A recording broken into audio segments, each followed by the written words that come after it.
Siyabonga bantwana baNkulunkulu alo msebenzi eniwenze la esangweni omuhle kangaka engathi kodwa ukwenza kwenu izinto ngiyabonakala ukuthi ngizenza mhlawumbe nibambisene engathi ngingabambisana njalo ungabi khona ukuhlukana phakathi kwenu.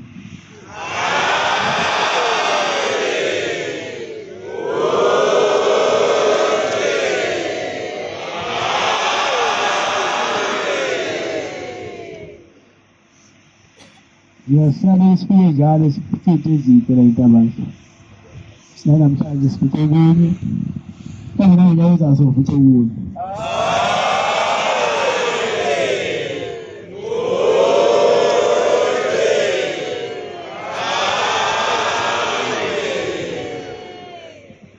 Ngiyafisa ukuthi ngoba beniyenzekile yona namhlanje engathi osembe banganikhumbula.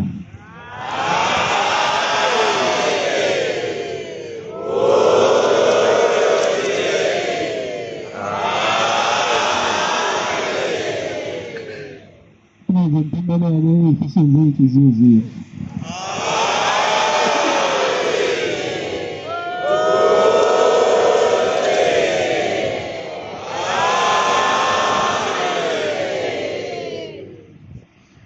Into mayinhle kanje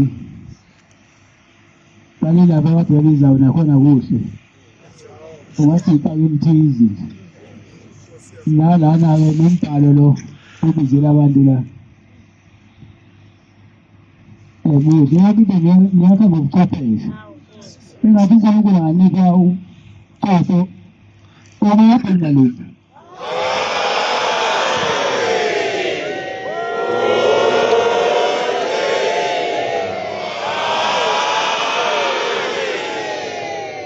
esele nale ndawo ibona ukuthi ngawusemthethweni mine yethu.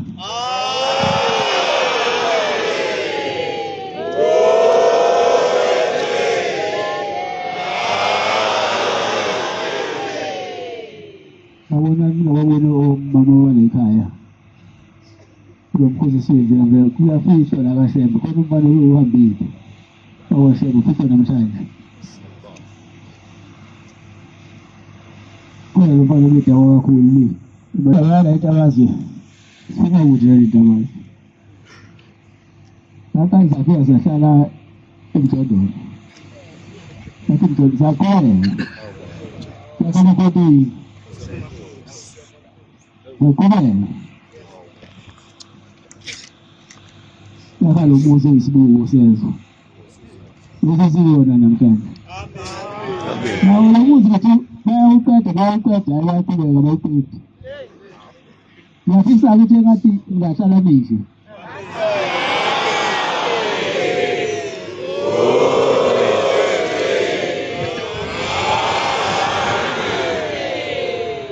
Nkosi Mbusisi.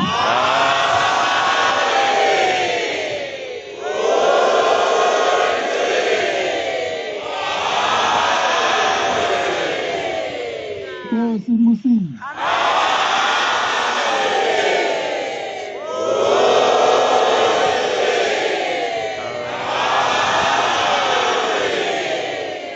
Nkosi Mbusisi.